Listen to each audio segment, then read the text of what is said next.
And we're on. Hello, welcome to podcast episode 150. Yes, 150 of Rope Boxing. Yeah.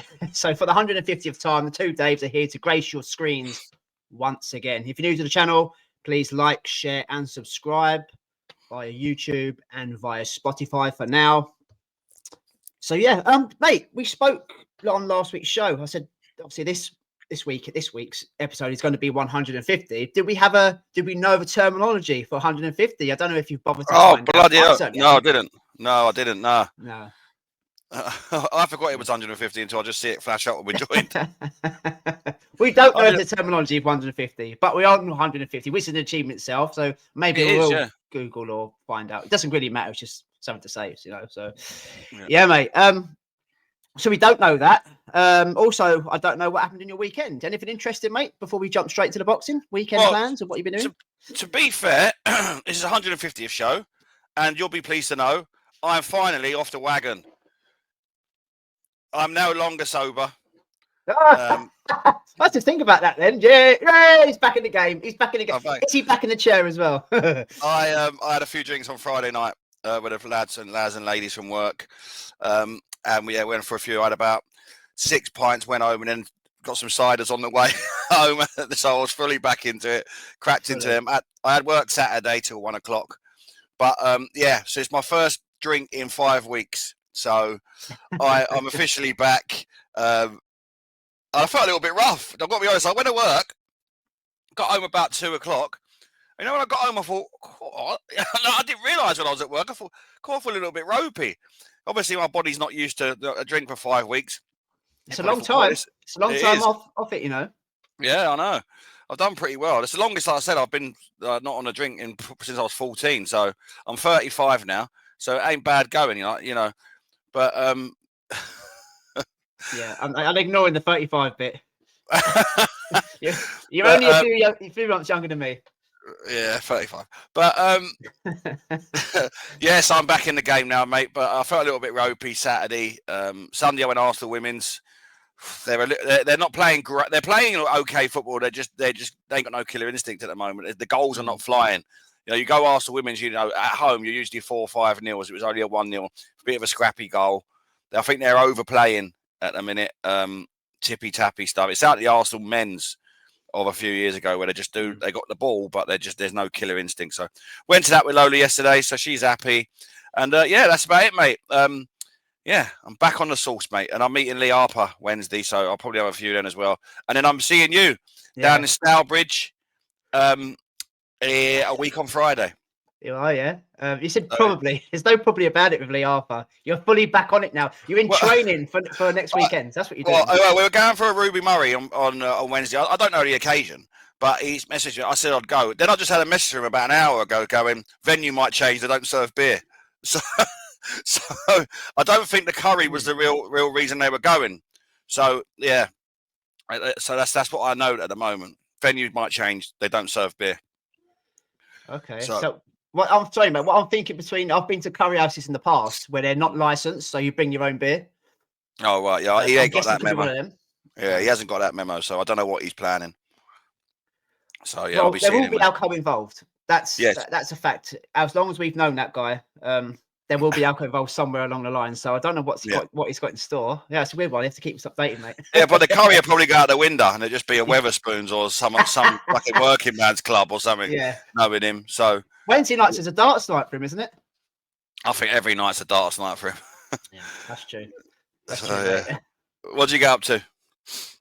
Same as usual, mate. I won't talk too much about football. Not good results for the kids' teams. Well, my daughter done well. She won a penalty shootout game, first game they've won this season. So that was a great start on the Saturday. And all the other teams that I go and watch and support and our sponsors didn't do too well this weekend. But I did. Here's a little story. Take it how you want. I didn't have any sleep on Sunday.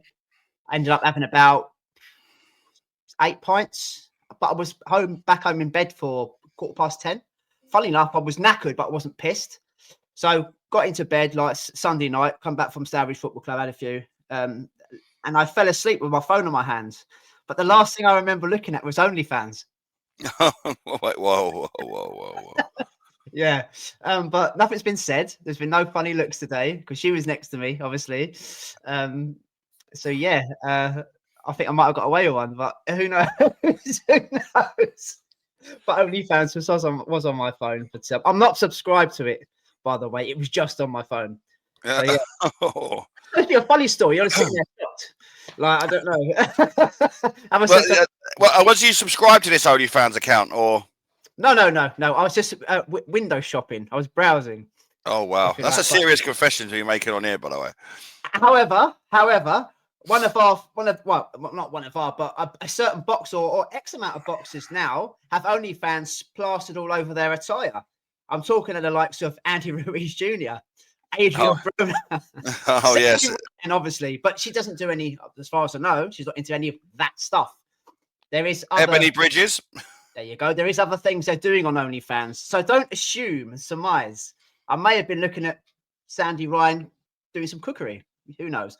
All I'm saying is it was on OnlyFans. You can sell that dream to your missus. I'm having none of that. Yeah, that's a dangerous game to be playing that one. I know. OnlyFans, man.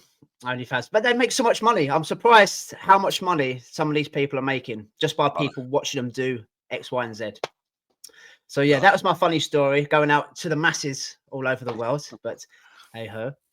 You're back in the marital bed, or are you still sleeping on the sofa after that?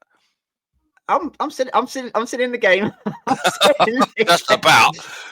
I reckon what happened, right? I fell asleep, and obviously, when your hand drops down, you might have swiped onto YouTube or WhatsApp or something. So it's okay. It's okay. Fair play. Right, should we talk a bit of boxing instead of OnlyFans? I would, yeah. Yeah. Ladies and gentlemen, only one place. Well, you could say there's only one place to start. There was two events on Saturday night. One over in Philly and obviously one over in Sheffield. We're going to jump straight into the one in Sheffield. Anyone on YouTube can see I've written the banner there. Dave knows his limits, but the journey is not over. Clearly, I'm talking about Dave Allen. Took on Arslanbek Makhmudov in Sheffield in the main event, over 12 rounds. The Lion versus the Rhino. Give our previews and predictions last week. We've spoke about Dave Allen in the past. He can only go so far. Well, we thought he would only go so far. Had a few bad performances. Nobody wanted to see him ever again. The Fraser Clark performance, then he kind of disappeared. He was cherry picked by Johnny Fisher.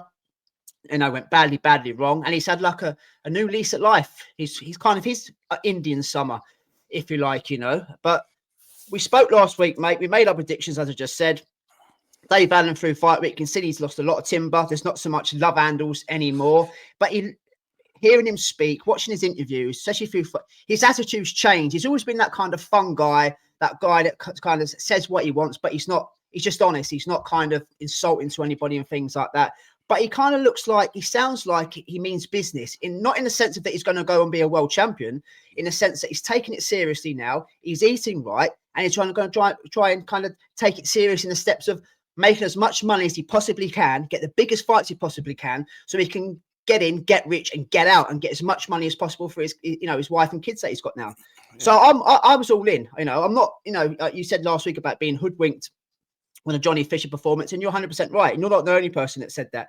But I did think there was a blueprint. I did think there was a game plan, which we'll get into, of a way of how to beat Arslanbek Makhmudov. Now, watching that on Saturday night, it was a very, very entertaining fight. I enjoyed every minute of it. And I thought Dave Allen, mate, I thought the game plan nearly went to plan. Don't get me wrong. He's got a fantastic chin. The two of them have got, massive, great. A lot of those punches thrown by Dave Allen and by Makhmudov when knocked out, a big percentage of heavyweights. They were big, clean, clubbing shots. Two men fucking weighing nearly 18 stone, whatnot. Yeah. They were big shots. They took him really well. But you could see what Dave Allen was trying to do, mate. He was trying to take him late, push him forward, push him back. So he kind of gasses, which he doesn't do too well. If you've seen in certain other fights, he does gas late on and take him late. He tried, but he just didn't come. And with that, which I was a little bit disappointed, not disappointed in him because we know he's at a certain level, which I was a little bit disappointed in, mate, was that the output wasn't enough for somebody that's trying to wear somebody down, for somebody that size, 6'6", that's got a massive kind of torso to break him down, like chop the tree down. It wasn't there. Yeah. And it wasn't his fault in the sense of not going to the body. The times he tried to get in close and go to the body, Makhmudov would hold him like a bear. He would, cuddle him. And he got points deducted, and so he should be, because I think Dave landed a couple of body shots beginning of the fight, mate, mid-round, and you can see straight away he was complaining and he was trying to hold on. He doesn't like it there, but he did try and it couldn't come off. But all in all, mate, I thought it was a really entertaining fight. And Dave Allen is at a certain level. The journey is not over because of what we saw in terms of crowd. That was Ricky Hatton-esque in terms of the chanting. Now, we've gone from Dave Allen that nobody wants to see ever again to fighting in leisure centres last year, or the year before it was, in front of 200 people over 4 rounds against a journeyman with records of 4-25. Nobody cares. Nobody's paying to watch him. And all of a sudden, off the back of a Johnny Fisher win, he's selling nearly 10,000 tickets. I think the story's amazing. I really, really do. But I've waffled on there for a bit, mate. So what did you take out of the fight on Saturday night? I thought the whole event was, especially with the main event, I thought it was brilliant and fair play to him. And there'll be many, many more, as long as he goes on, there'll be more nights like this, because all of a sudden he's got his fan base out of nothing. I can't work it out where it's come from. I can see where he's a nice guy and he is honest and he's a lovable guy. But it's definitely not based on his ability. And he's done well. He's done well to get where he is. It full stop for me, really. The fight was an okay fight. It was a good scrap. I think the way that there was definitely levels to it, and I did say that last week. I felt that Makhmudov would be we complain about Makhmudov not being a level we expect him to be worldwide, but he showed he was levels above in his boxing skills to Dave Allen. Dave Allen was going to try and walk him down, dog walk him, and try and take him late, go with a flurry like he did with Fisher, hit him with a flurry, catch him, and try and stop him. The problem is Makhmudov sort of old manned him, but just his fundamentals were good in this fight with a straight 1-2 because it just offset Dave Allen. Kept him long as well. He kept it long. He knew he was going to try and do that looping overhand right, which Dave Allen done Nick Webb with, or go to the body. Everyone's going to try and go to the body now. So he kept it long, and then when Dave Allen did sort of bum rush him, he'd lean on him and hold. Yeah, he got points for it. But I thought, based on the fight for what it was, I felt that Makhmudov looked good. Looked good in the things that he done. Like his boxing wise, it was a straight 1-2, but he showed he had. And to be fair, his engine has been questioned, and even there, he done the rounds well. Now the problem is Dave Allen doesn't throw enough punches. Yeah, I think he did. Done them well. I think he done. I thought they were both shagged. To be honest. Yeah, no, I felt. No, listen, I'm not going on to say that. The problem was that. He was allowed to do I felt he was allowed to do the rounds well, Makhmudov, because he wasn't receiving any sort of punishment. Like Dave, I was getting frustrated later in the fight, thinking Dave Allen. I want him to. I know what he's trying to do, but I want him to try and unload and try and get him on the ropes, because he did nearly have him in round 6 or 7, I think, where he rocked him a bit, but there wasn't enough of that. And I felt, and I felt that.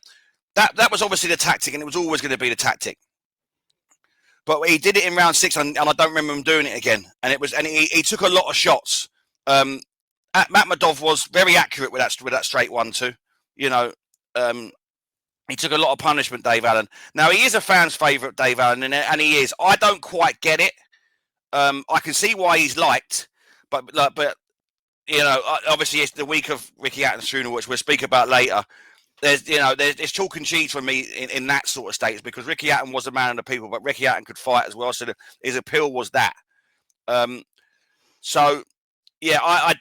don't quite get it, and I personally wouldn't go out of my way to go to a Dave Allen fight. I mean, the atmosphere it looks great and stuff like that.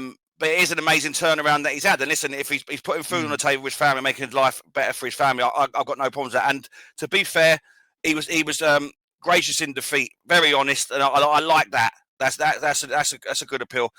It isn't over for him, because there is opponents out there for him, especially at British level. I'd like to see him lift the British title if possible, but that's no mean feat. I mean, we talk about Fraser Clark and all these guys. He's been in with him, and that wasn't great. There's some good British level fighters that may never happen, but for Eddie Hearn, he'll sell tickets. That's definitely for sure. He's definitely a ticket seller, and the crowd looked like they were having a great time. And I was, I'm all for that.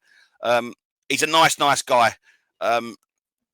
But yeah, there was levels to it, and I expected it to be there. But it just goes to show what sort of level Dave Allen is at. And Johnny Fisher, we were talking about when Makhmudov looks world class. So it was a fun fight. It was a fun fight. Dave Allen, the tactics are so obvious with him. He could do it to an inexperienced Johnny Fisher, where he could dog walk him and then flow a flurry of 5-6 punches and take him out. We criticised Makhmudov, but he was an amateur, so he does have fundamentals. He is flat-footed and he is cumbersome, but he has got a certain amount of fundamentals that would be too good for Dave Allen, and it proved to be that. But yeah, it's the chin as well. We both said there, Dave Allen, there wasn't enough output, especially going forward in the back end of the fight when they were both getting tired. He kind of, you see Dave Allen at the end, he's throwing wild swings just to throw something, But it was the chins for me, Dave. It was very telling with the chins, because Dave Allen did land big clean shots, big clubbing shots, and big uppercuts on Makhmudov. Yeah, he did. Yeah, he did. Spray comes off him. A lot of heavyweights wouldn't be able to take that. There's a lot of heavyweights that wouldn't want to engage in that. Yeah. Makhmudov's defense is poor. I mean, he's calling out the likes of AJ and people like that. I get it. It's a payday for him. AJ is still a massive star, not just in British boxing, but world boxing. You can't go into a fight with somebody like that and have your hands down. No. You're just going there for a payday. So when going back to Johnny Fisher is English level still. He's still learning on a job. But I think he's out in a few weeks or at the back end of the year. So his journey's not over. Dave Allen is better than Johnny Fisher. He's not quite world level yet, so he's a good British level / European level, where Makhmudov is world level. He's not world class, he's world level. So there are levels to this, which you saw on Saturday night, but I didn't walk away from it disappointed. I know I predicted Dave Allen to get the stoppage because I thought he would get to the body, and all the shots that Makhmudov took to his I mean, Dave Allen took a lot more. Quite clearly, he used his face, as his guard, which he had confidence in his chin, and he was. I think it was once or twice he looked kind of hurt, but he was never vacant or buzzed or anything like that. But for what it's worth, mate, I said it was a great fight, and I don't mean in the sense of tactical genius and stuff, like IQ things like that. I just thought it was a really good fight. It was a fun fight.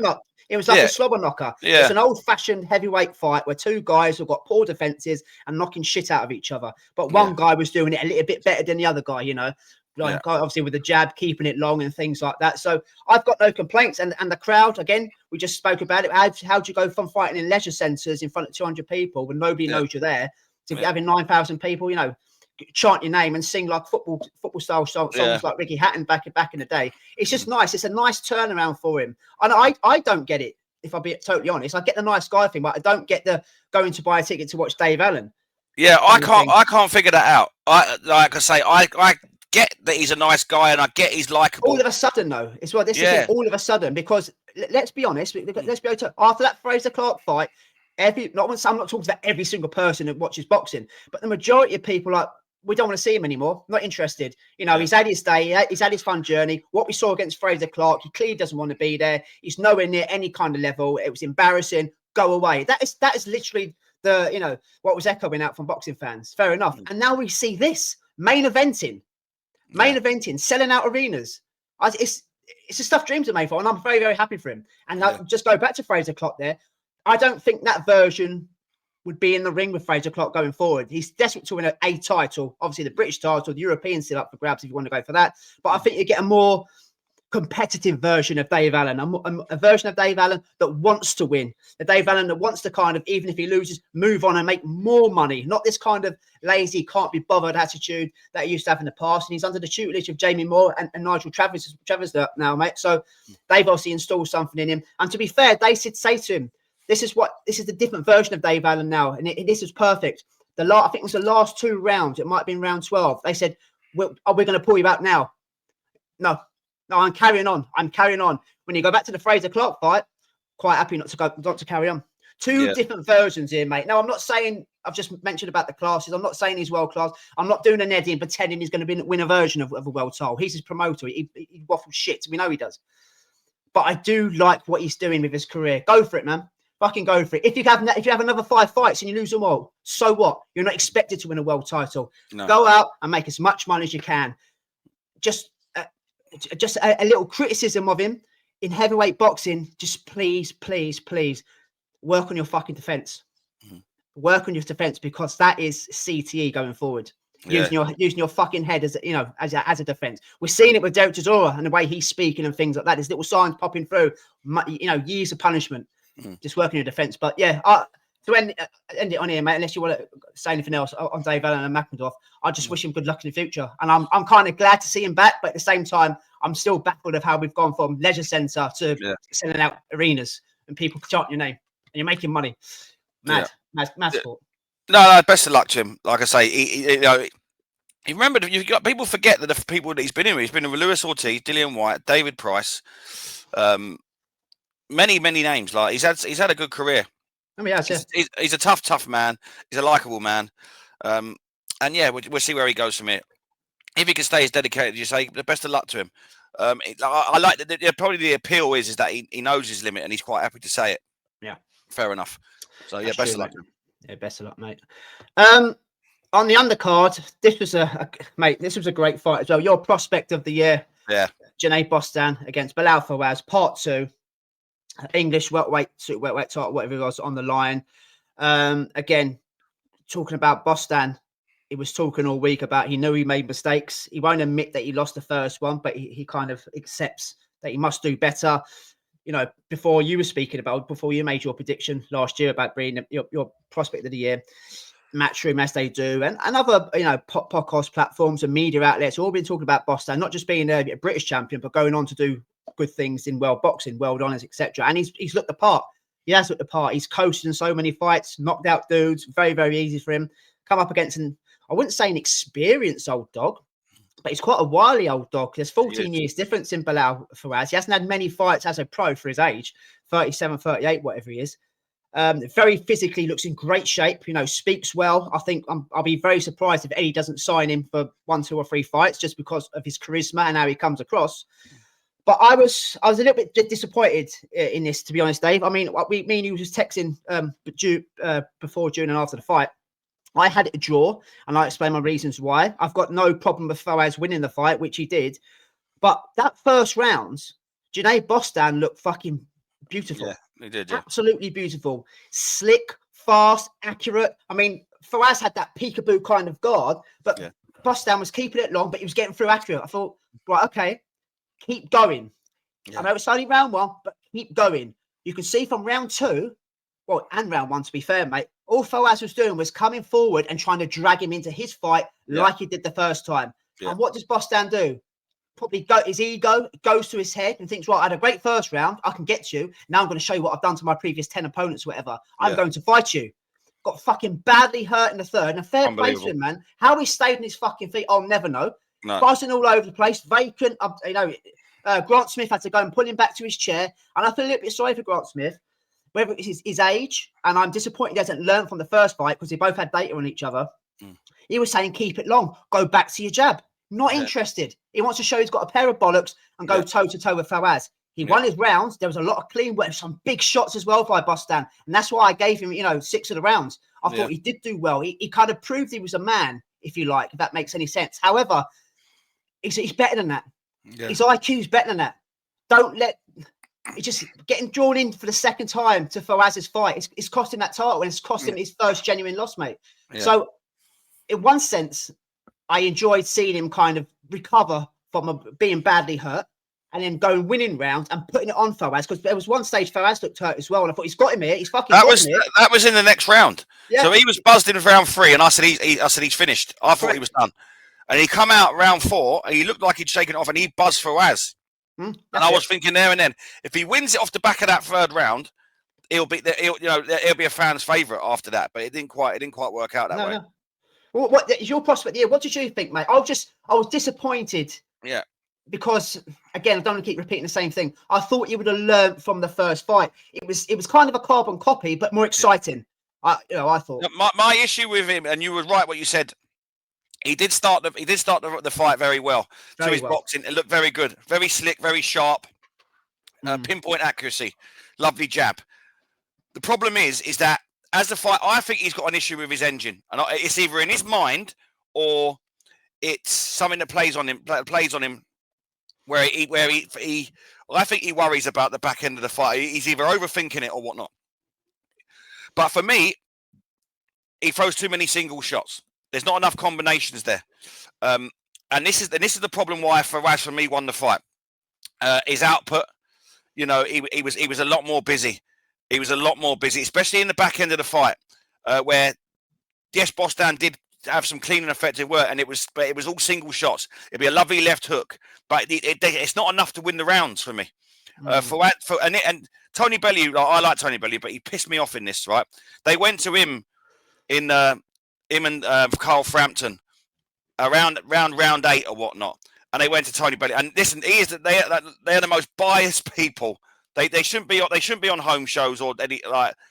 I know they're getting paid and stuff, but for me, he wasn't watching the fight. He must have been tied up in something else. And he went, Bostan's winning this fight easy, so much more output. And Carl Frampton pulled him up during it and went, I disagree. He said Fawaz is outworking him, outthinking him, outfighting him.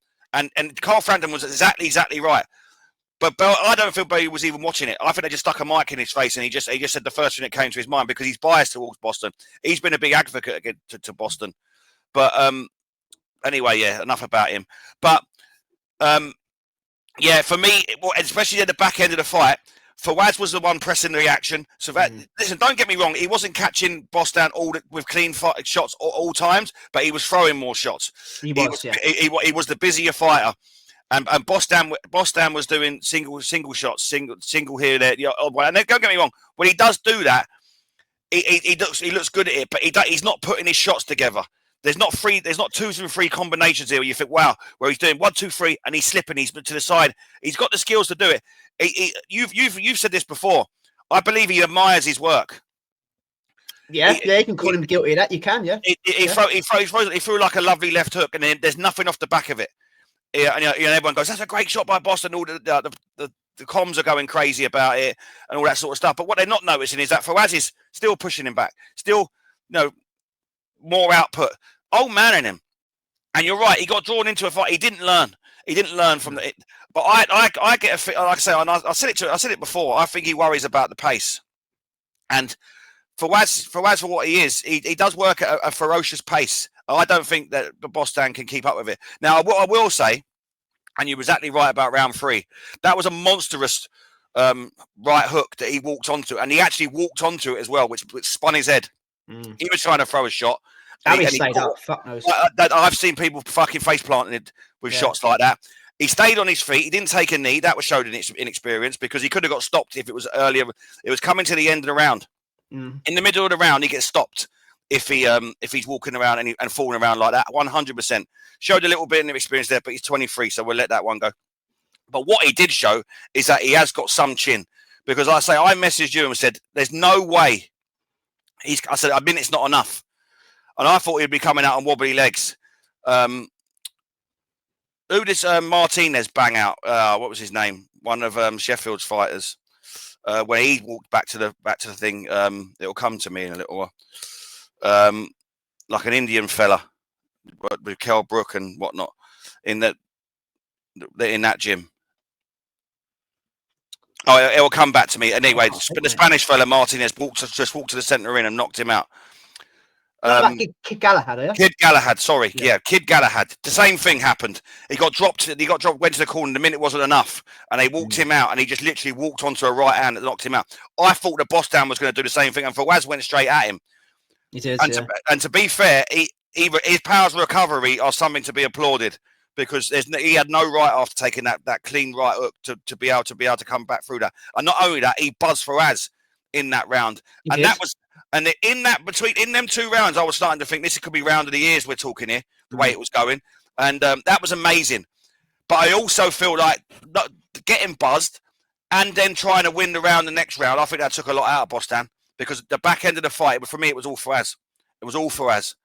And Bostan, he has got all the skills. I'm not for 1 minute suggesting that it's over for him. It's silly not after one loss. I do think that Fawaz is all wrong for him. I think sometimes you just got to look at it and think, you know what? I think he'll always struggle with Fawaz for me. This is where I'm going to disagree with you now. This is when you said he'll always struggle with him, and I can see your reasoning. Yeah.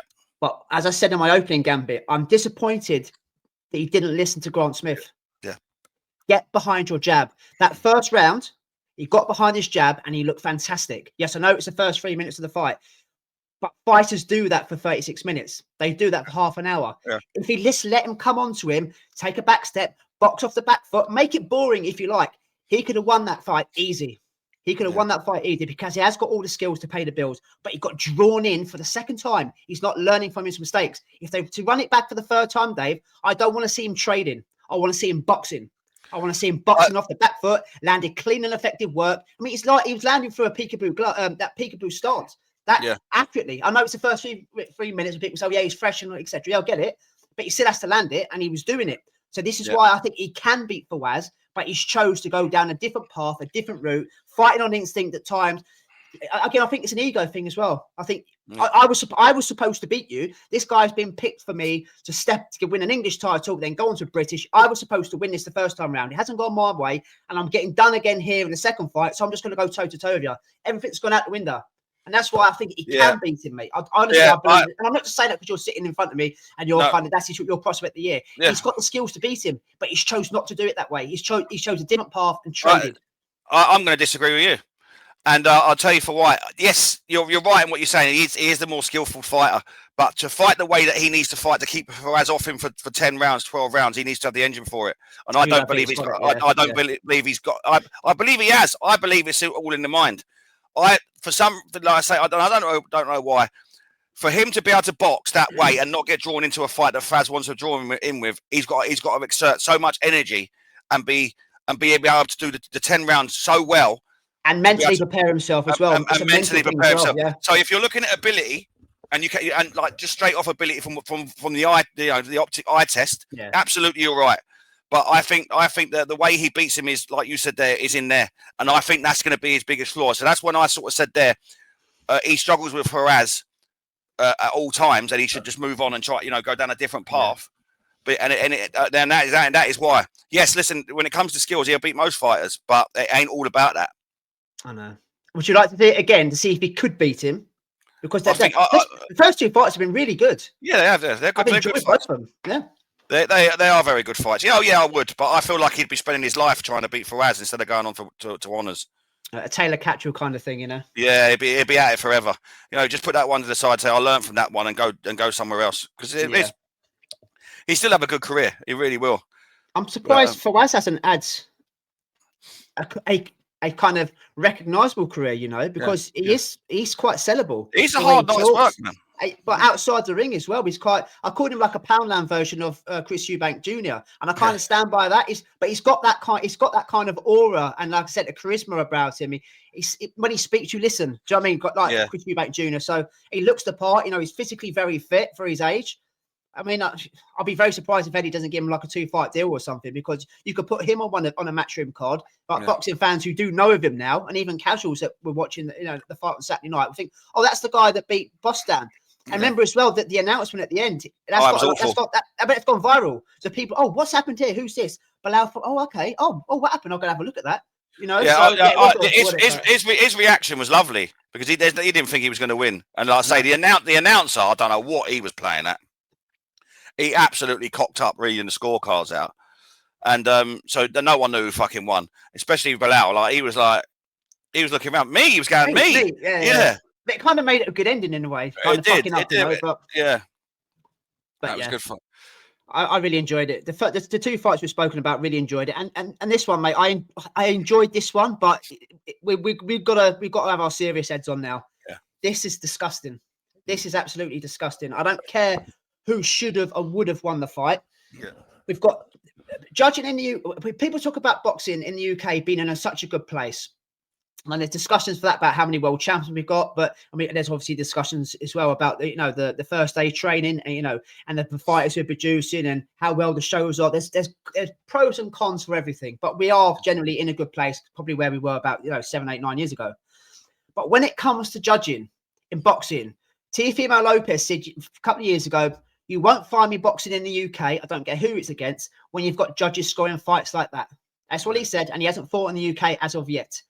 Watching Josh Padley against Recce Bellotti on Saturday night was a very entertaining fight. I thought it was a good fight. It was backwards and forwards. Recce Bellotti, well, we both went for Padley, and you gave your reasons why you went for Padley, but you had a feeling Bellotti might do something. I thought he won the fight. Now, obviously, there's swing rounds in there. It's about what you like, what you're looking for. Totally get it.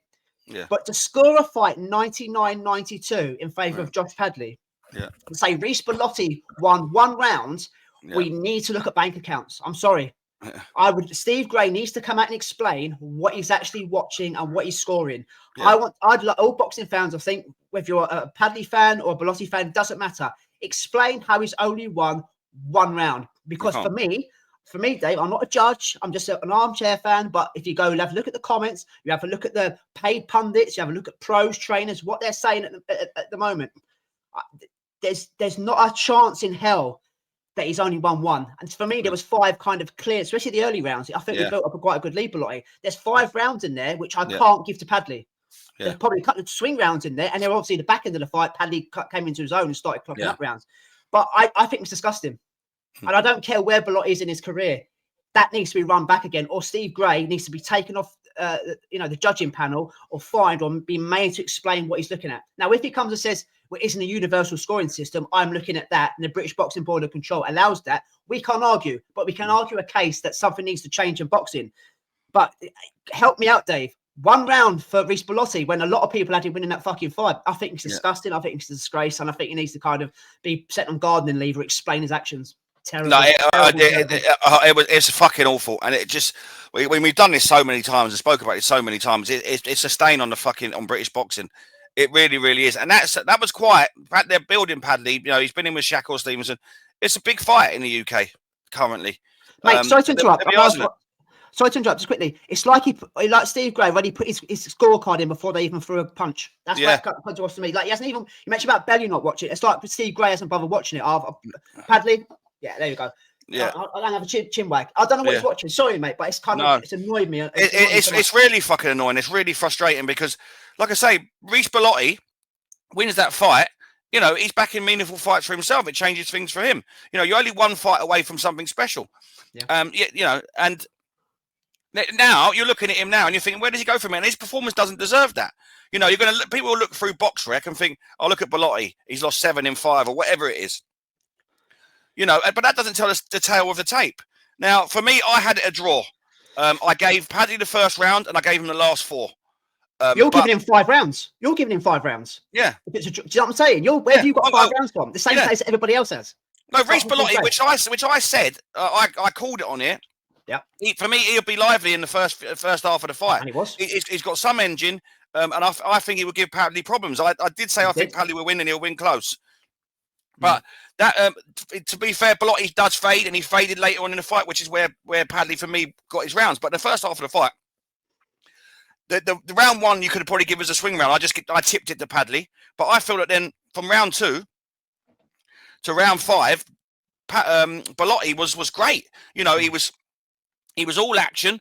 He was first to everything. He was offsetting Padley. Padley didn't really know what to do with him. And it was a really, really good fight. I just feel like, as the fight went on, he faded a little bit with his work rate and his output. Well, that's fine. That's fine. That's absolutely fine. So, but for me, it was a close fight. I had it a draw. And for 91-99, it just not on anyone's planet. He must be the only person that watched that fight and scored that card. That's my point. I don't think he watched it. I mean, 97-93 is not much better. No, it's not much better. It's still, it's still kind of poor. But that's daylight robbery, as like Tyson Fury said. His little quote, Dick Turpin. At least Dick Turpin wore a mask. Yeah. That's got to be investigated. It really has. I don't care what level they're fighting at and what they're fighting for. Bellotti deserves better than that. Are we putting that? That's got to be up there with robbery of the year. And I mean, I don't mean it to a point where it's, but I mean it's scandalous. From a judge's point of view, from a judging point, from a judging point of view, it was close. Yeah, but from a judging point of view, that's robbery of the year when you're pulling a card out like that in a fight that was really close. Well, I've had it a draw, and you've had it. You had Recce Bellotti winning. I had it 6-4. I had 6-4 to Bellotti. I had it. Yeah, and I mean, where'd you get 91-99 from? No. Scandalous, mate. Like I say, and this is what pisses everyone off, because it's sort of like you said there. Then if you're going to go into a fight as close as that and have scores like that, it does look like the cards are already in before you bother, and then you think these people put in 12 weeks like camps, their life and their heart and soul into it to walk into a fight that's already won. Come on. Yeah, he doesn't like a body shot though. I've noticed that about Padley. That's something for fighters. And he also looked massive, by the way. Well, he's coming down in weight, wasn't he? Yeah, he's coming down in weight, but his shoulders compared to Bellotti, he looks huge. Yeah, he's a big super featherweight, isn't he, Josh? But yeah, I can't. You know what boxing's like, mate. They're kind of unless I feel sorry for Padley as well. Yeah, I feel sorry for Padley as well, because it puts a stain on the win. He doesn't judge. He goes in there and does a fight. And to be fair to him, he's come out and said that the judging was poor. The scores were poor in a win. So fair play to him, because you've had like Josh Taylor, for instance, comes out and defends it to death and gets dogs abuse for it and wonders why. Yeah. So at least Padley's come out and been honest about it. That'll stand him well in the future. You know what I mean? That's a very Dave Allen like. Be honest, like people would fall in love with that.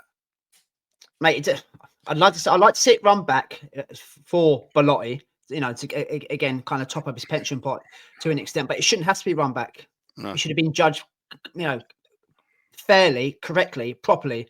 We shouldn't have to go down this route. But we haven't had a moan for a while about scorecards, but that's probably the worst I've seen in a long time. Long time. Yeah. But yeah, right. Should we talk something a bit positive now? Yeah. Let's jump over to the United States of America, the Wells Fargo Center, Philadelphia, Philly. Jerome Boots Ennis, the hometown boy, making his debut at 154, taking on his Angolan / Portuguese opponent in Lima. No one had really heard of him. We've all done a bit of homework.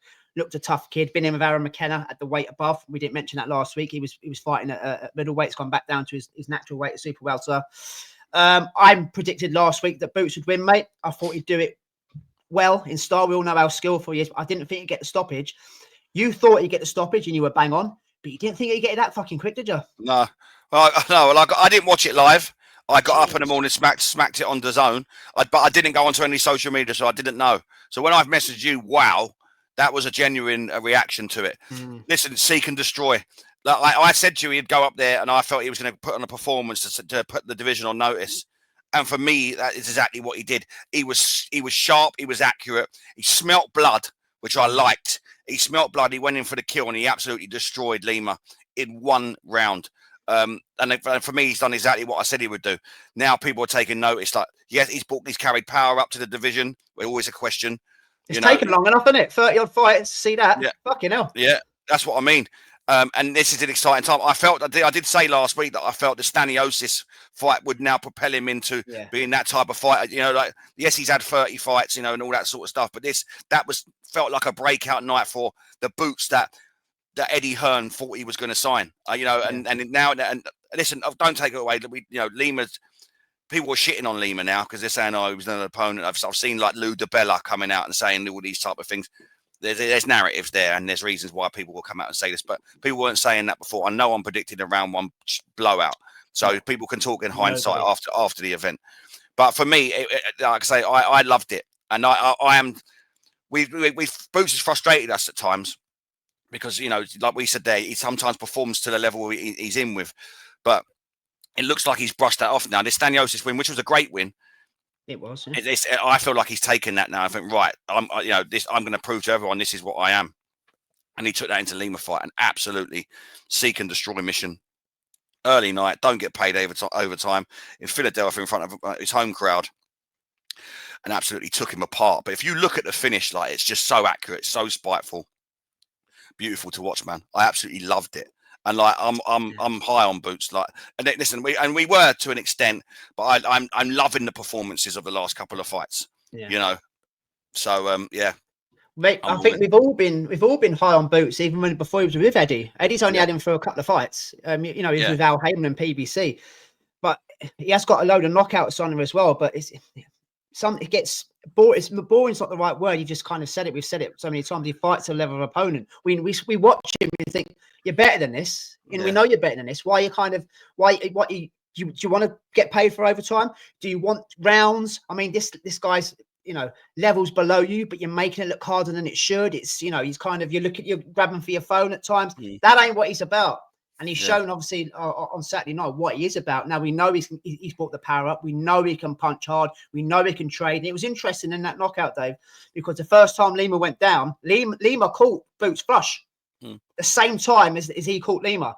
Yeah. Did you notice he caught Boots flush straight on the chin, didn't budge, and obviously he took the hardest shot from Boots, and then for those 2 minutes it was game over. But what I also liked, mate, was he got on the mic and he called out every champion.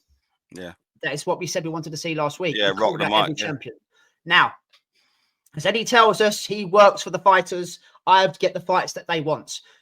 You didn't get the Wilder fight or the Fury fight for Joshua yet, and you still haven't got Jack Catchell world title fight. So I'm yet to believe it. I think the sparring for Boots with Jack Catchell's now made him a different animal. But Dave, I don't want to see him going in with an opponent. It has to be one of those champions. It's got to be Fergal Ortiz Jr. It's got to be Sebastian Fundora. It's got to be Mercedes Eliev. I think he's gone. I think he went down I think it's an IBF and WBA route on Saturday night. So he's kind of number one contender / interim, whatever. I don't care about those terminologies. But I want to see if he's going to fight like that and be excited and not just be a kind of technical genius, a wizard, but he's going to trade. Yeah. For me, him fighting Mercedes Eliev for the IBF title is fucking wankable, because that guy comes forward and wants to throw and knock you out. Yeah, he ain't going to just fucking stand there. So if Boots can take somebody like him out, and Fergal Ortiz Jr., who comes forward and knocks everyone out and is an aggressive motherfucker, I want to see these fights. I'm not interested in him fighting anybody else in the division, Dave, apart from those champions now. Not interested. Even if it's a Conor Ben, what's the point? No, you want the champions. Your promoter is supposed to give you the champions. Not interested in anybody else, you know, in the top 15 apart from the champions, because we don't learn anything from it. All we've learned from Saturday is that he can trade. He brings up the power, and he's fucking mean in business. Anyone else, not interested. No, I totally agree, mate. Listen, he's a champion in his own right. Usually, when champions move up, you know, they're mandatory for a shot straight away. Listen, he's had the Lima. I'm with you. Let's go. But he's got nothing else to prove against any other level other than world class or world champions. So I'm totally with you. And they're serious fights. You know, they're super fights if these get made. And they're fights that we would absolutely love and go on about. He can win them all, but we need to see the fights. We need to see them. Yeah, they're winnable. Yeah. Oh, 100% they're winnable. Because we know with Boots, yes, he's just gone there and done a Seeker's Joy mission, but he can box if he needs to. And if these guys want to come straight at him, he can nullify that as well. He can. So he's got a lot, and he's exciting. And it's, for me, it's put the division on notice, and it's made the division even more exciting than it already was. There's some big names in there. Yeah, it was a massive statement. I'm with you. I'm not having people poo-poo Lima, because we were all saying that it's going to be a hard test. He's coming up to his division now. He's never been dropped or stopped and things like that, and he's gone in there and done that. Well, it is what you text me. Fucking wow! It's a wow moment, you know. Yeah. And obviously, front with all his home fans, it's getting a bit of they're using the Philly, the Wells Fargo Centre a lot now. It's just coming home to him, isn't it? So yeah. You want to fight Boots, go over there. I think they must have sold about the same 9,000, 10,000 tickets, where it is. Yeah, fair play, mate. And just to end our review show, we'll finish off with the Gladiator. I'm talking about Guido Vianello. I put there, guys. Actually becomes the Gladiator. Round 5 knockout, mate. Taking on Alexis Berrier. We said last week we didn't understand where this guy had come from. Yes, he was a matchroom fighter. It was confirmed at the weekend. He's on Eddie's books.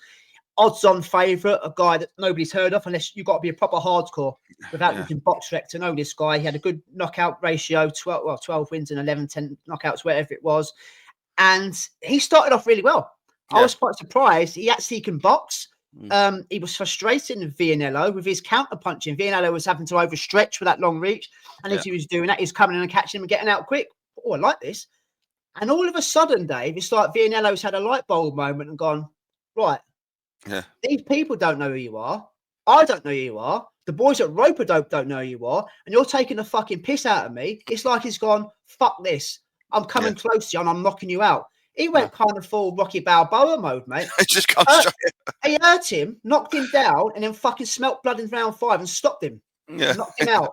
And I was like, wow. Another kind of, where did that come from? Because you were getting outboxed. It's just, are you another hype job in terms, not hype job, because nobody's expecting him to win a world title. But when we saw him against Richard Torres Jr., it's like, he's going backwards. This ain't the gladiator we know. And he was getting, we wasn't getting schooled, but he was losing. To me, he's 3-0 down. And he's just kind of gone, fuck this. I remember years ago when Gennady Golovkin fought Steve Rolls, and he was his first fight under Jonathan Banks. Jonathan Banks was trying to turn him into a more of a skillful boxer. And Rolls weren't hurting him, but he was winning the first couple of rounds. He was kind of, get very accurate, moving and boxing. Golofkin's kind of gone, oh, fuck this. I'm not, and he's done that screw shot and knocked him out. I kind of got that vibe of it. It's like, I'm not doing this. You're not doing this to me. He just went into beast mode, Dave, didn't he? The gladiator. I think his corner must have given him a rollicking. But Barriere, his corner was Sugar Hill Stewart. Yeah. Is that why he was on favourite, do you reckon? Possibly, but it's also the way that he was boxing as well. You could tell for me that he's been in a Tyson Fury camp by the way that he was up on his toes and trying to do that Tyson. The only thing is he's not a Tyson Fury, and he for me he done too much, like up on your toes. So I think he exerted too much energy in them first few rounds. So what he was doing, he was up on his toes and he was looking like he's a bit of a boxer, but he was very static from the torso up. Do you know what I mean? So it looked like a lot of movement, but he did outbox Vianello. It did. Working. It did, and I think that then. So for the first 3 rounds, I thought, here we go. He's actually not too bad. He's got a decent enough backing with the corner that he's got. I could hear Sugar Hill sort of screaming sort of instructions and stuff like that. So he looked like he had taken a lot of experience out of what he had learned in the camps that he must have been in. And I was hearing the comms saying he was a big part of sparring for Tyson Fury in the Usyk fights. And so I felt that in the first few rounds. I thought he can box a little bit. Like I say, his record suggested that he was more of a puncher, but he looked like he had a bit about him. Round 4 or round 5, whatever it was, Vianello just come out just straight out saying, I'm turning this into a fight. And the minute he did that, he just fucking bulldozed him. And just literally walked through him, throwing serious fucking straight rights and bang. Defense went out the window. Thought, I'm not fucking about with this anymore. I'll turn this into a dogfight. And that's exactly what he did. And just absolutely bulldozed Barriere and dropped him twice, stopped him. That was it. Yeah. And there was no suggestions before the fight, before them rounds that was the case was going to be. It looked like he was pretty comfortable, Barriere. But yeah, hindsight's a wonderful thing. But I feel like he was exerting too much energy in the way that he was boxing in the first few rounds. And and like you said, Vianello, the gladiator, just walked through him. And I believe that, and there's a lot of it going around. This will be Anthony Joshua's next opponent. I think it'll be the gladiator versus AJ. Well, he called him out on the mic on Saturday. He's another guy. He's quite entertaining actually. His personality outside of the ring, Vianello. So you don't kind of, sometimes you just watch him fight. You don't take much notice of what they're like out the ring, but. Yeah, he's another one that's got charm and charisma. He's Italian, isn't he? So he's going to have a bit of that. But I'm up for that. Don't get me wrong. I'm not interested in an Anthony Joshua rebuild where we have the kind of opponents he had last time. Yeah. Guys that are not asking him questions. The 2 we've just mentioned today are the 2 that called him out. The 2 guys that want to come forward and throw punches. Your Makhmudovs and your Vianellos. So I'm down with either of those 2 to go into the ring with Anthony Joshua. If Anthony Joshua wants a rebuild, he needs guys like this that are going to put it on him. Because they're tailor-made for him as well, though. By the way that they fight, because they are. For me, Makhmudov is because he has his hands so low.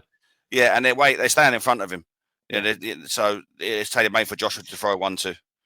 However, you know what Joshua's like, mate. When he takes one, he starts to panic. He's all over the shop, and these 2 boys can throw as well. So yeah, it's very, very interesting. But I enjoyed it. I actually enjoyed the weekend's boxing. I did as well. Like I say, there was no one in my house, so everyone was out and about and doing whatever, and I just sat down there and watched it all on my own. It was great. And I was fully invested in the boxing. I thought it was a great weekend of boxing. It's been a few quiet the last few weeks. There's not been anything spectacular. But no, yeah, I felt it is. I felt like the fights were entertaining enough. I could get on board with them. So yeah, this was a good fight. And it was a strange tactic though. Like I say, it's almost boxing went out the window. He's come out in round 5 and just wiped him out. I thought, I'm not playing these games anymore. That's what I saw. Yeah, it was good. Yeah. Performance of the weekend, mate. Which way you going? Boots. 100%. It was a wow factor for me. Yeah, it was a wow factor for me. That was. I fully expected him to win. I expected to get a knockout, but I didn't expect him to smell blood and just seek and destroy and just absolutely. But I just liked the combos for the finish. Yeah. I thought every punch was accurate and just literally just took him out. And yeah, I enjoyed that. Dave Allen for effort. Bostan for showing he's got a pair of balls that's being badly hurt and come back into the fight like that. Yeah. Vianello for kind of ripping up the script and saying "fuck this." But Boots was to do it in that fashion that quick was something else. So yeah. We normally do 2 episodes, but because there's fuck all happening this weekend in the world of boxing, the preview will probably take about 10 minutes. So there's no point doing a separate show for about 10 minutes. We're not going to fit it all in together. So the rap, guys. You know the drill. It's your bit, Dave. Yeah, and it's David McDonald and the Dongs. So I got an announcement. Frank Martin will return to the ring against former world champion Rances Bartholomew. Remember him? On the Sebastian Fundora vs Keith Thurman undercard on October 25th. Now, I do believe... memory, Dave. Refresh your memory about Bartholomew. He's got like the dreadlocks. Yeah. It's been a while, hasn't it? It's been a while, yeah. I think I know what you mean. Without box rec in front of me, I think I know what you mean, mate. Go on, sorry. But I do believe that and off the back of that was announced a bit earlier in the week, but off the back of that fight was meant to be on the undercard of Fundora versus Keith Thurman, but since then, Sebastian Fundora suffered a hand injury and his junior middleweight title defense against Keith Thurman on October 25th has been postponed. The main event, along with O'Shaki Foster and Stephen Fulton title fight, is to be rescheduled as well. So Frank Martin was meant to be back, and he will be back, but it won't be on October 25th because Fundora's out of a hand injury. Yeah, I thought you was going to say then, because that fight being cancelled, postponed, that they upgraded Frank Martin against Bartholomew because that's a pay-per-view show as well. I was thinking, Jesus, no. No, they've moved. They're going to move it to another date to keep the show on. So positives out of that. Well, I can only think of one at the moment. That Frank Martin's going to be active again. He's been out quite a while now, isn't he? Since he got knocked out by Tank. So I think he hasn't been out since Tank, has he? So I think so. The rebuild is on for him. So we'll see what comes of that. There was sad news this week. To learn that the passing of Arturo Gatti Jr., only 17-year-old, looks like he took his own life, like his father. Yeah. So there's a lot of sadness in that family. And Arturo Gatti, we could do a whole show on him, how fantastic he was, the fights that he was in, and it looks like his son was troubled as well, which is a shame. At 17 years old is no age, and that's awful news. So thoughts with the Gatti family. Yeah, definitely, mate. Definitely. Yeah. Staying on the sad news, it was the funeral of our great late Ricky Hatton on Friday on Mental Health Day, funnily enough. Yeah. So, I mean, he had a heroes send-off. People lined the streets. He had everyone come out for him, and rightly so. We done a eulogy for him a couple of weeks ago, and it was... it's sad, and it will be sad, and seeing his family and friends and that all upset. It was awful. I did keep up to date with that on Friday. But what I do want to put a special mention of was Adam Smith. Have you seen his eulogy that he had said at the funeral? Yeah. Sorry, mate, go on, yeah. If you haven't, go back and watch it. It's 7 minutes long. It's touching. But it's honest to God. I mean, it was an amazing sort of set of words that he said, and everything rings true. And I'd had a few drinks Friday night when I read it, so when I was listening to it, so I got a little bit choked up, which I would.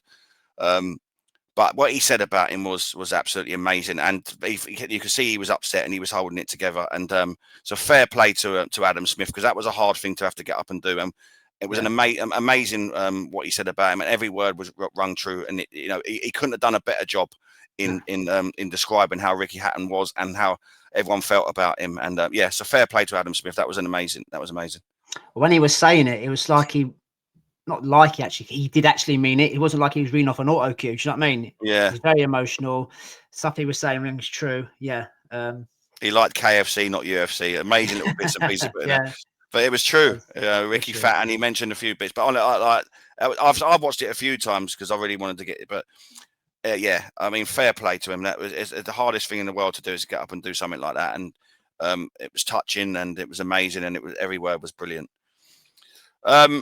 Sticking with the sad news, Badou Jack will face Noel Makalayan in a WBC Cruiserweight title rematch on December 13th.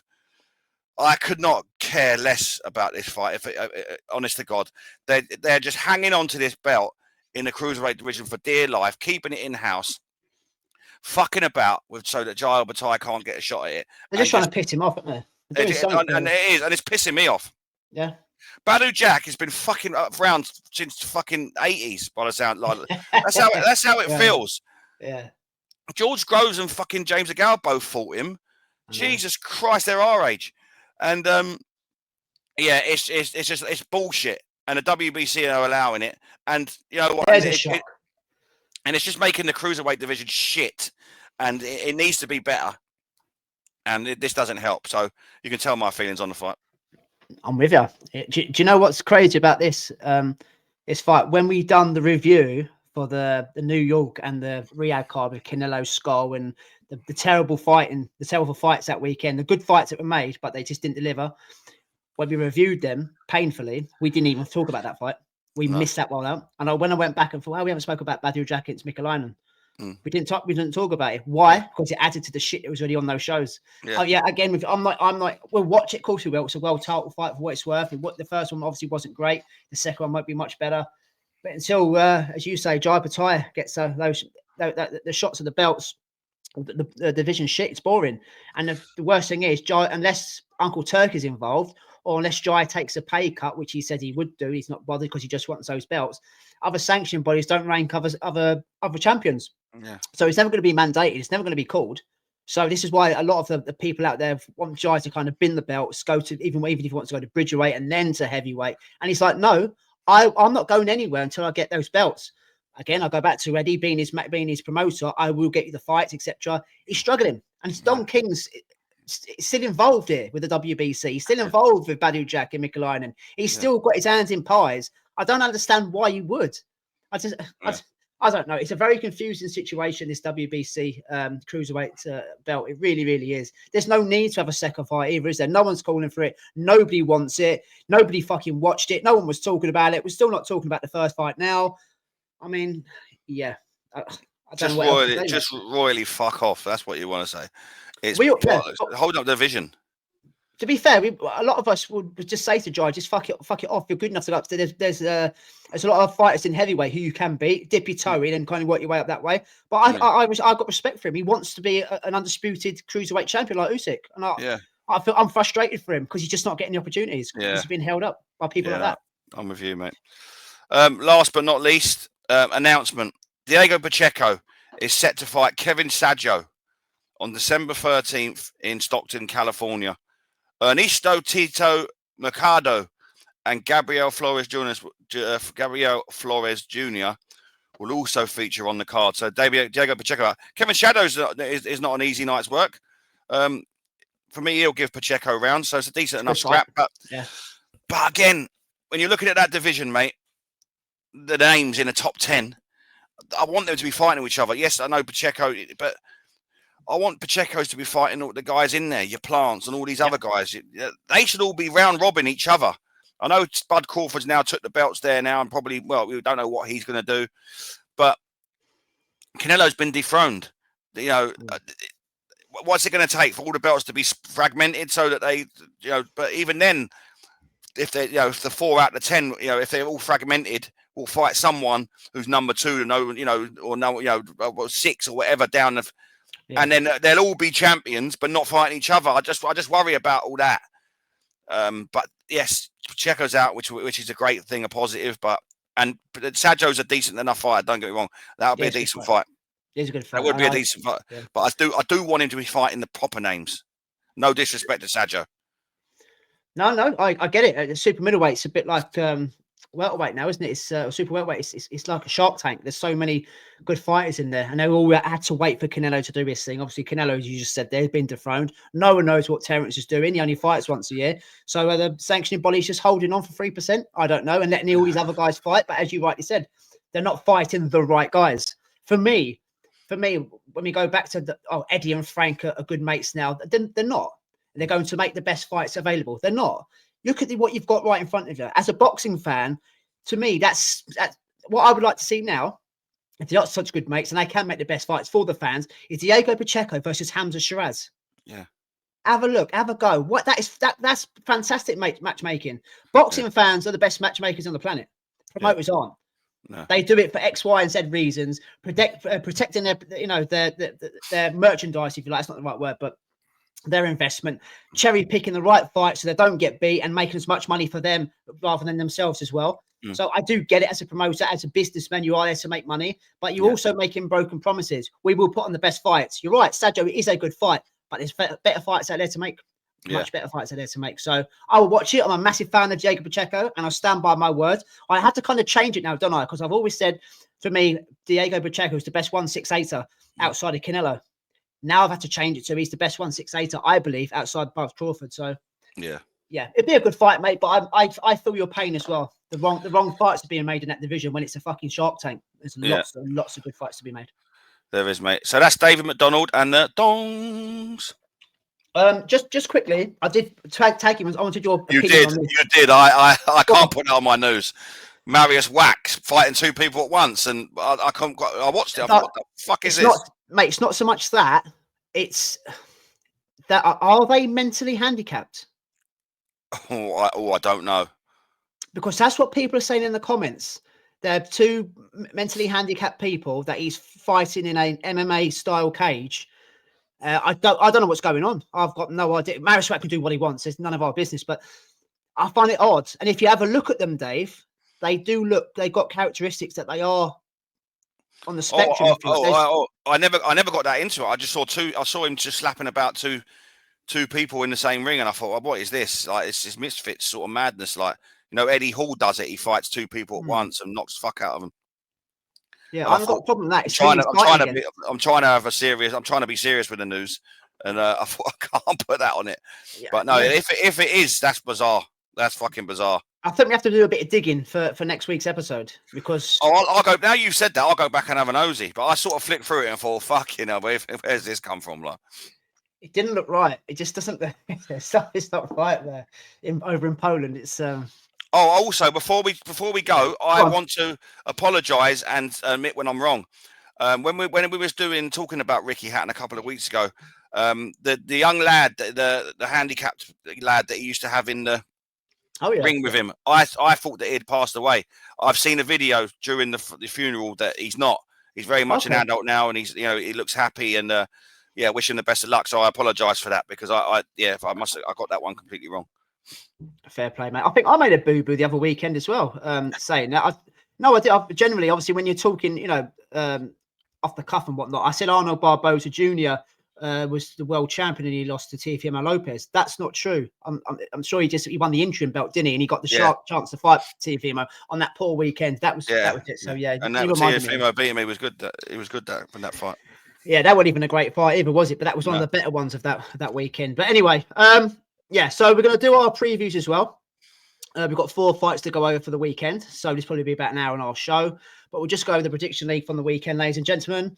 The scores were myself 11, Dave 15, isn't it? 15, wasn't it? Correct. I think so. It down there. 50. Yes, it was, mate. You're right. 11-15. Let's see how we got on. So Alan Makhmudov. I went for Dave Allen by KO. Nothing for me there. Dave went for Makhmudov by the KO. 1 by point. So Dave picks up a point there. Bostan against Fawaz. We both went for Junaid, so nothing for us there, mate. Josh Padley against Recce Bellotti. We both went for Josh Padley on points. We got the job done. It's 3 points there. Boots Lima. We both went for Boots. I went for Boots on points, so I just pick up the 1 point because of the name. And Dave went for Boots by KO in round 5, so he picks up 3 points.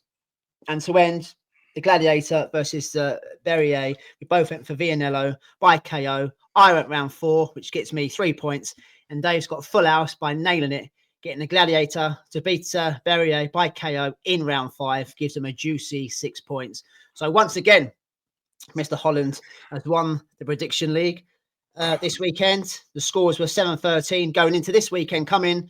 It stands now at Dave G11, Dave H 16. Oh, and I was a few fucking points behind at one point, wasn't I? I think so. I think so. You might have been. I think you were ahead for a little while. I'm sure you were. I'm fucking 8 now, am I? So no. Listen, we're getting close to territory now where you can't win because how many weeks till Christmas? I know we're running out of weekends. There's not a lot to go on this weekend either, guys. So we'll jump straight into it. Yeah. Friday night, mate. York Hall. You love a bit of York Hall, Bethnal Green, courtesy of Mr. Eddie Hearn and Matchroom Boxing. We've got a British and Commonwealth middleweight title fight between the champion in Kieran Conway and the unbeaten challenger in George Liddard. Now, Conway's 23-3-1, 7 KOs. 29-year-old from Northampton. George Liddard's 12-0, 7 KOs, exactly the same as Conway. Age 23, part of the Matchroom. They're both part of the Matchroom stable, but George Liddard, if you kind of follow it a bit more, he's more of I won't say a poster boy, but he's better promoted by Matchroom than his counterpart in Conway. They're both on their third fight of 2025. As I said there, George Liddard is an Essex boy from Billericay. Obviously, they've got the connections with Frank Smith and Eddie Hearn. It kind of makes sense. But I went and had a look because we haven't really spoke about these guys on this podcast. We mentioned their names when they're on cards. Obviously, they're on undercards and things like that. But they're in the main event here on a next gen kind of card, mate. And I've got to be honest, from what I've seen from both of them, I like what I see. This could be a very, very stylistic, entertaining fight. Yes, it's for the British title. We don't get shit fights. But it weren't until kind of this afternoon I'm going to make my mind up. 2 different styles, 2 enjoyable styles. Kieran Conway is absolutely massive for a middleweight, with George Liddard is a lot smaller. But I like what Liddard does. He's got a strange style.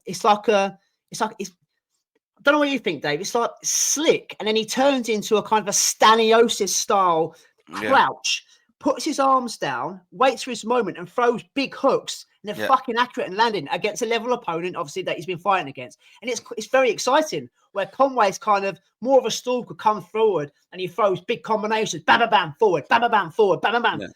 So Liddard's a little bit more slicker. He's got a little bit more feints and lateral movement. I think this stylistically could be a fantastic fight of the weekend. Yeah. And normally, I know it's got a British title attached to it, but we normally, if this was on an undercard, we'd kind of skip this one and talk about something else. But I'm quite glad we're getting this at the weekend for a quiet weekend of boxing. Yeah. This has got 50-50 written all over it for you, mate. For me, this is going to be one of them. This could end up being one of them York Hall not to say super fights, but barnstormers.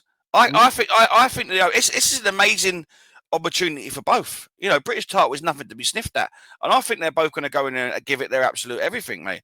And I think this is going to be an absolute real good British title fight, which we always expect and which we will wax lyrical on. I think they're both going to come forward. I'm with you. George Liddard has got a little bit more slickness to him, a little bit more feints, a little bit of lateral movement, but he'll go in there and throw shots as well. So if Kieran Conway puts it on him and throws, tries to back him up, I think he'll meet him, and meet in the centre of the ring and have a go. And I think this can sway back and forward. I think it's going to have the lot. This, I'm looking forward to this fight for what it is. Yeah. York Hall throws up some amazing fights, some absolute classics, and I get a feeling we're gonna have a great fight here. I think it's going to be close. I think they're both going to have their moments. I think they're both going to have to bite down on their gum shields, at times, and they're both going to win their rounds. So I'm actually really looking forward to this. I'm going to lean towards the younger, fresher guy in George Liddard. I think Conway has been, he's only 29, but he's been around a while. Yes, he's been in with the bigger names. There's no doubt about that. Ammo Williams, wasn't it? He was in with, and he's lost to Ammo Williams. But I think George Liddard, like you said, he's got a bit of a backing. He hasn't tasted defeat before. I think it might be his time. But I think he's gonna be questioned. I think he's gonna be questioned in this fight, and I think there's gonna be times where he's gonna have to bite down on a gum shield, fire back, and try and push Conway back, try and keep him off him as well. I think there's gonna be times where he's on the ropes and he's got to try and slip off them to the side and try and spin him. But I can see this being a bit of a barnstormer. So I'm looking forward to this. But I'm going to go for George Liddard to win on points. Yeah, I'm going the same way, mate. For more or less the same reasons as you. The difference with Liddard for me is his style. He hasn't just got a one-dimensional style. I'm not saying Conway has, but from what I've watched doing me notes and leading up to this fight, there is a lot of lateral movement and feints, and he does like to get out the way, but he goes into that Staniosis Eastern European crouch when he gets low, and he makes it hard for you, comes on the inside, and he'll land an accurate bomb from the right, an accurate bomb from the left, which probably Kieran Conway's obviously, and the team have already done their homework, so they're expecting that. But I just think it makes him a little bit more dangerous, where Conway will come in. He does hit hard. He is very aggressive. I mean, don't get it wrong. If he comes in and he catches Liddard with a 2-3 punch combination, it'll probably spark him out.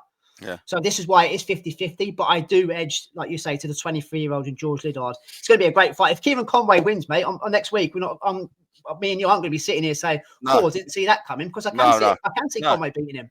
But I think Liddard's just got a little bit more, a few more tricks up his sleeve, than Kieran Conway. But yeah, it's for what it's worth. It's going to be a fantastic fight. I'd be very surprised if we say, "Cool, that was shit. That was boring." Yeah. No wonder we would have swerved that one if there was a full card. If there was like a bigger main event, if you like, because this does look like a next gen card, if you like, mate. So yeah, we're both going the same way. We're going to talk about the girls as well. 2 fights involving the girls on this card. Shannon Ryan against Chloe Watson. It's for the vacant IBF Superfly title. No one cares. And there's a WBA belt on the line here as well. Shannon Ryan lost to our good friend Emma Dolan. Yeah. And Chloe Watson lost to our good friend Jasmina Sabatochna. Yeah. Shannon Ryan has beat Yaz as well in the past, but we don't talk about that one. However, they're fighting against each other today, mate. Today, on Friday night, should I say. This is a Friday night card, not Saturday. I've had a look at the styles.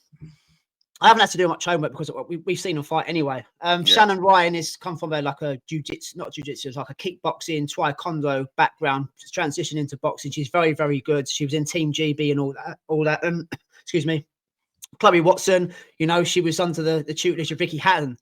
Obviously, she was like his prodigy. Went in with Jazz, and Jazz put in the performance of her life up down in Royal Albert Hall on that Lauren Price undercard. Fantastic boxer. So again, 2 different styles. Shannon Ryan's a lot more aggressive. Chloe likes to box more. But Chloe's moving up from fly up to super fly. It's about what you like. It's a pick and fight this for me. And I was obviously a friend of the show, Jasmina and Emma, but I've been speaking to Jazz today. I won't repeat some of the things she said about certain fighters, but I take her points or what she's saying and things like that. So this is very hard for me, but before you come in, mate, I'm going to have to go with what I prefer in terms of style. Now, they both got very similar records, 9-1 for Ryan and 8-1 for Watson. Only one knockout between them. Similar in age, one's a Londoner, one's a Scouser. So it is kind of hard. I'm trying to sell it a little bit more, but I am looking forward to it. And I'm going to wedge for the girl that's got the amateur style in Chloe Watson. I think she's going to do enough to get a points victory. And now it's not because she was with Ricky Hatton, and it's not anything like that. I did like what I saw against Jazz, but Jazz had more than one game plan where she frustrated Watson. And I think Watson will learn from that defeat, because Shannon Ryan's no mug. She's a good fighter.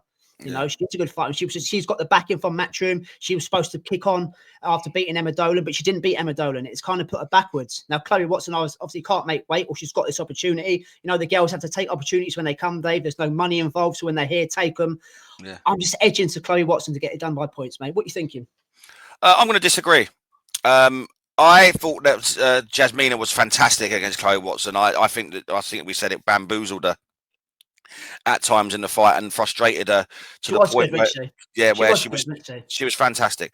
Where Chloe Watson was just basically following her around the ring in the end. There was so much lateral movement from Jasmina that She just couldn't keep up, and she just boxed her move. And I felt that Chloe Watson was, very one-dimensional there, because she just tried to stalk her and didn't try and cut off the ring. And there was a lot that Jasmine. But I believe she's better than that, Dave. So I believe she's better than that. Yeah, I believe she was. I think she came up against a style where it just did, she was bamboozled. Yeah, that's okay. Shannon Ryan's not that type of fighter. Shannon Ryan is a fighter for me. Like you said there, she's got a different background. She'll meet Chloe Watson in the ring and she'll have a fight. I think Chloe Watson will be better in this fight than she was in the last fight because of styles. But I think, like I say, moving up in weight, I think Shannon Ryan's a good fighter. Listen, Emma Dolan is, for me, is on a different stratosphere from the rest of the girls in that division. So there's no shame in Shannon Ryan losing to Emma Dolan, because Emma Dolan is fantastic. Skinny power is a real thing. And she's spiteful. But for me, she's different level. She's world level. Now, Shannon Ryan can be there. I don't doubt that. But I think that Shannon Ryan, I think the fact that Chloe Watson is moving up and Shannon Ryan is legit at that weight, excuse me. I think that's going to make a difference in this fight. I just think that Shannon Ryan may have just a little bit too much. But I think this will be a good fight. I think that both of the girls are going to have their moments, I believe. But I think that Shannon Ryan being the bigger girl, I think that might be the difference in this fight. So I'm going to go for Shannon Ryan on points. So basically, it's size and strength versus boxing. Yeah, if you like. Sometimes it is. Yeah. I'm not saying that Shannon Ryan is not a boxer, but we totally agree that from her background, she does come across more as a fighter, whereas Chloe Watson is more of still got that point scoring style. You are right against Jazz, she was bamboozled, but they sparred together so many times, so you think she would have learned from that. Do you know what I mean? So it was a weird one. Now maybe it was the occasion and the belt. Obviously, Jazz took a European belt and things like that. So yeah, I think it's going to be a good fight, mate. Again, stylistically, it's one style versus another, isn't it? So yeah, I think this will be a good fight. Because, like I say, Chloe Watson will come and try and have a fight as well. That's what she was trying to do with Jazz, but Jazz was just too slick. She wasn't getting drawn into it. We talk about discipline like we did with Junaid Bostan. Jasmine Sabatoccia that night was so disciplined, stuck to the game plan, didn't change, didn't get drawn into Chloe Watson's fight and outboxed her. Yeah. So, there's a difference there when you're sticking to things. 100%, mate. Right. I said last week, didn't I? She was being ducked. Tiah Mia Ayton. I saw her on Boxford. Yeah. Well, I saw her on Boxrec. She had an opponent and it disappeared, and I put 2 and 2 together. Anyway, this silly girl here, Laura Valdembito, has put her hand up and said, I'll have her. Fair play to you. Fair fucking play to you, because you're coming over from Argentina. I mean, not being funny. I know this is Matchroom production and things like that. Obviously, Eddie's going to be building Tia's profile. She's not going to go in with a live dog just yet. So he's going to try to get these viral moments, sell them. She's got the lot. I don't have to keep repeating myself. Even after 2 fights, I think she's a superstar in the making. She's going to be a multi-weight world champion. You even got the likes of Katie Taylor saying she's the best fighter on the planet at the moment. Take what you want, but for people that think she's the GOAT, that's exactly what she said. I actually put it on my Instagram page today, coming from her lips. But this is crazy. You're coming all the way from Argentina to get sparked out and around. Matchroom, you should have found a British girl, a bit more local, to get in the ring and get sparked in around. Doesn't matter. She's going to win. She's going to win in style. This is obviously the way I talk about this girl. It's quite obvious how I'm going to go when we talk about prospects in next year. I think this girl's got the lot. I do. I think she's got the lot. She's fast. She's fleety. She's rangy. She hits hard. She's accurate. Her feet are fantastic. Again, she's a bit like Shannon Ryan in terms of the background she's come from, the fighting background, kickboxing. She was doing a bit of UFC or MMA, but she's transitioned into this boxer. Yes, after 2 fights, I know people are laughing and saying I'm talking bullshit, but she's made a statement against 2 levels of opponent that shouldn't be in the ring of her. But she's made a statement. We spoke about Boots earlier, making a statement against Lima. Now, people, as Dave rightly said, they're criticising Lima, that he shouldn't have been in the ring of him. He was crap anyway. Well, people can say that about Tiah Mia Ayton, but she's done exactly what's asked of her so far. And she hasn't gone there and laboured to, a points victory, and she's looked okay. She's gone in there and blasted these girls out and looked well doing it. And it's opened my eyes. It made my head turn. And that's why I'm always looking out for when she fights. And she's going to do exactly what she's done to the last 2 opponents, to this Argentinian girl on Saturday. Just tune in for how long it lasts and watch Tiah Mia Ayton spark this girl out. It's coming. It's going to happen. It's going to be, we're going to see about 10 of these, I think, guys, even in the women's division, even though I think she's too far gone after 2 fights. I know it's a bold statement, but after this fight, when she wins, which she will win, I think she give her maybe one more against somebody that might hit her back and put her in for the British title. She's a special kid. She's a very, very special kid. If you've got like Katie Taylor said, she's the best on the planet at the moment. Well, she's still about, and obviously she's talking about prospect, but I'm quoting what she said. There's something there. And Dave, you know how much I like her. I know you like her as well. Maybe not as much as I do, but yeah, Laura Veldin-Binto. It's going to be a good night very, very early. They might as well keep the plane running back to Argentina because it's going to be carnage. But yeah, that's a lot of bias as well. But I do mean everything I say. This is the future right here, guys. Tiah Mia Ayton. Yeah, I mean, it's very hard to top what you've just said there. She's doing everything right at the moment. 2 fights, two wins, 2 knockouts. Now the girl that she's in with, Valda Benito, we're just going to call her Laura. The Archie. She's been in with Chloe Watson, who we've just spoken about. Yeah. She's lost to Fran Hennessy, who's a decent enough name in the division. So she's been in with names. She's not a brick killer, then, is she? She's not a brick killer. Tia's hasn't got really anything to worry about. Oh, definitely not. Spiteful, but she's had one. She's lost once by KO in 2023. The rest of her defeats have come on points, which is not uncommon in the women's division. But yeah, I'm with you, mate. Tiah Mia Ayton is at a different level. She needs these fights coming into it at the start of her career.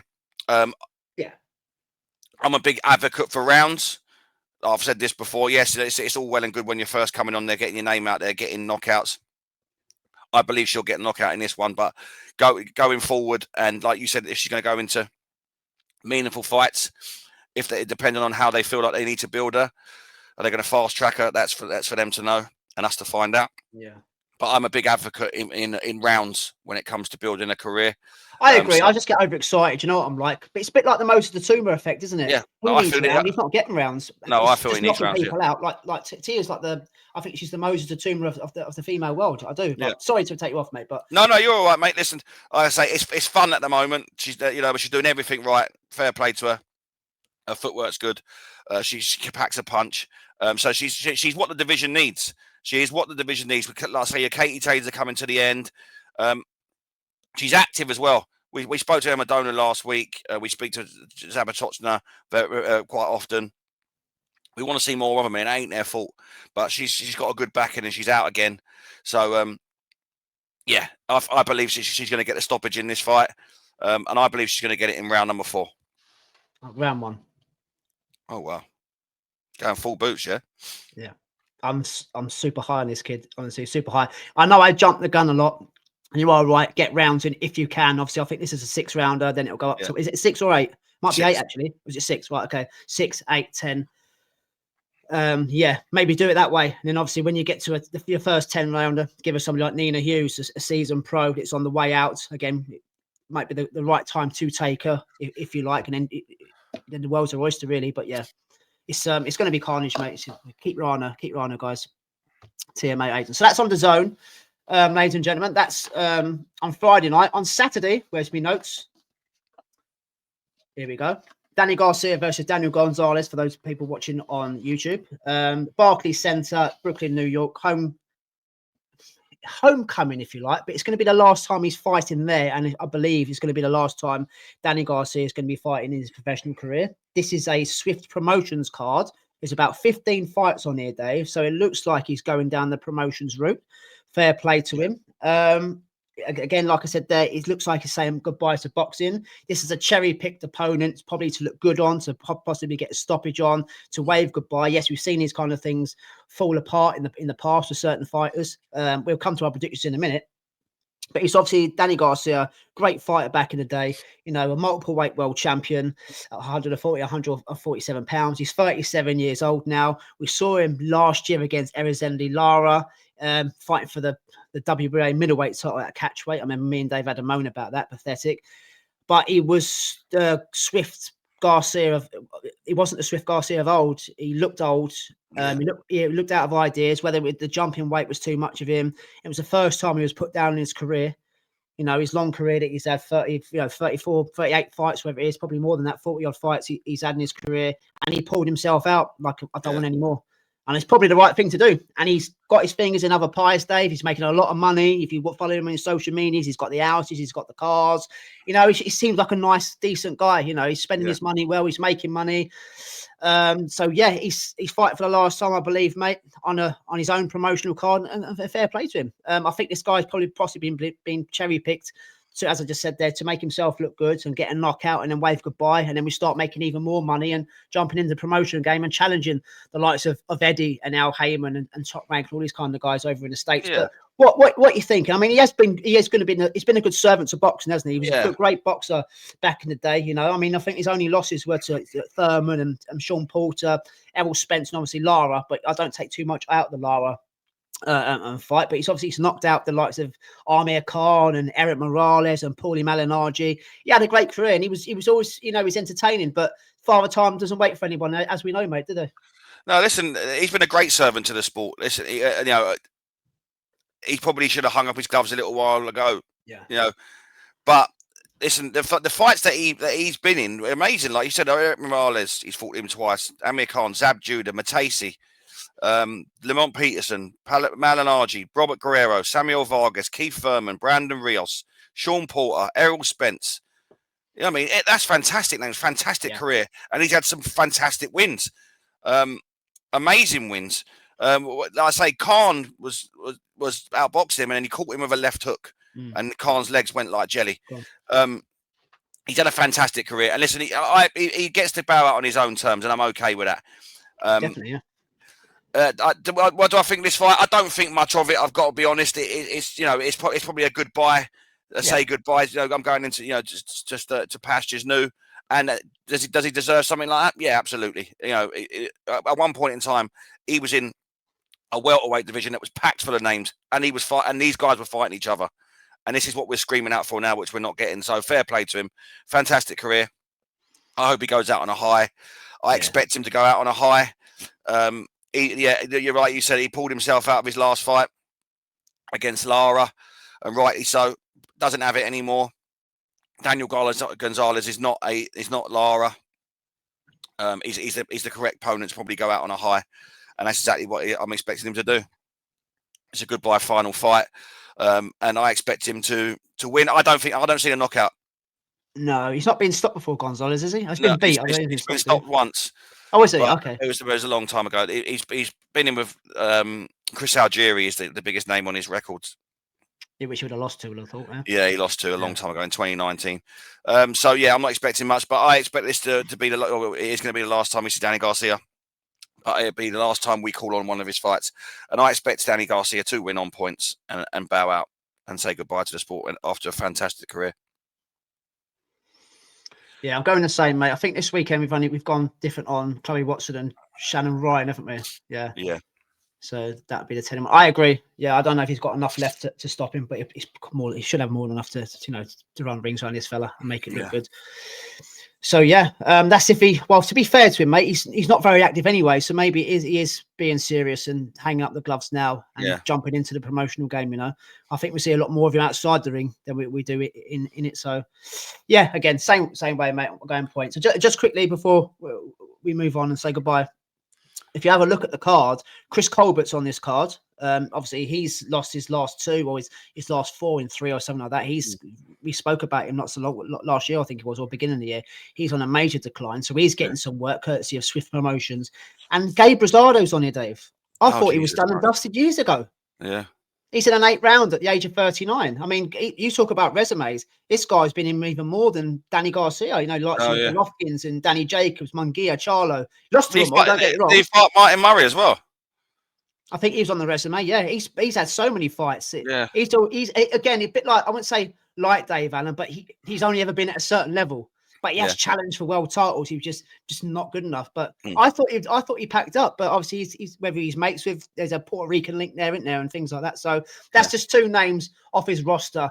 Good luck to Danny in his promotional journey he's going to be going on. So yeah, watch out. And this is the weird one, guys. This is on a streaming app called Millions.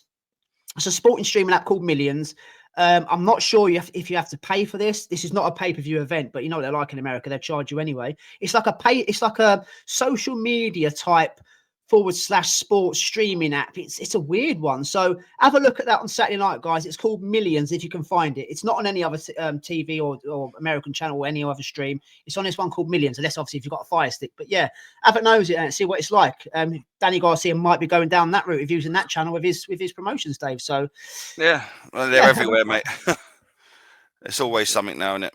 Yeah. So that's all we've got for this week. And there are bits and pieces going on. I think on that DAZN call, there's an English title involving Jimmy Sains and things like that. But if there's anything, noticeable or to note, we will bring it to you. But we'll come to the end now. We will end on the winners' weekly wager. Last weekend, we had a joint decision. It was £116 in the pot. Unfortunately, there's still £116 in the pot because I kind of persuaded Dave to go with Junaid Bostan rather than you did say last week that Boots was a banker. However, you did say that you've got to stay loyal to Bostan, which you did. He didn't get us any points, which is a shame. But he's absolutely fucked my life this year. He has a bit, mate. Yeah, we won't see him out again now, not till next year anyway. So that's that done and dusted. But as you won quite clearly this weekend, mate, once again, you get to pick the banker of the weekend or week, was I say. So yeah, where you going, mate? Tiah Mia Ayton. It's simple. That's got to be the banker of the week for me, mate. You absolutely love her. I think she's great. And yeah, so for me, the winners' weekly wager will be Tiah Mia Ayton. It's the only way to go, isn't it? It's the only way to go. It might upset some of the female guests that we have on, but yeah. That's a conversation for another day, for another pod. A bit like my OnlyFans obsession. Did I say obsession? I meant admission. So yeah, we've done 2 episodes in one. I know it's only Monday, but weekend plans going forward, brother. Before I see you the following weekend, what are you up to? Not a lot. I'll probably do the family thing this weekend. Do a few bits at home because I'm away with you the following weekend. So I'll play the game this weekend, mate. Not a lot happening. There's no Arsenal women's. International break, I think, is it? Yes. Yeah. Sure. Yeah. Our next Arsenal home game is not till 8th of November. So that's Arsenal Chelsea. So we'll be at that. Pretty quiet one. I'm going to have a quiet one as well. I'm going to have a couple of beers, mate, but I'm not going to spend a lot of money. The girls are playing. Isla's team, our sponsor, they're playing away over in Sutton Coldfield. I don't drive, so I won't be going over there. Abby's over at Redditch, is too far. So I'm going to go watch the first team against Burton in the cup. It's like a shield plate thing. Have a couple of beers, and I might do the family thing as well. Do a roast dinner or something like that. Yeah, so pretty boring for me and Dave coming forward. Yeah, not a lot. Nah. So yeah, mate. Last week's show, I'll let you see us out. So I'll do the whole. And that's the end of episode 150, ladies and gentlemen. Please like, share, and subscribe to the channel. Blah, blah, blah. I like the way you saw us off last week. So yeah, see us out, mate. Oh, you put me on the fucking spot again. Yeah. Wouldn't you say something like, enjoy the fucking boxing? I'll just advise. Yeah. Enjoy the fucking boxing. Ta-ta. There you go. And we'll see you next week, masses. Take care. Dave, peace out, brother. See you later, mate.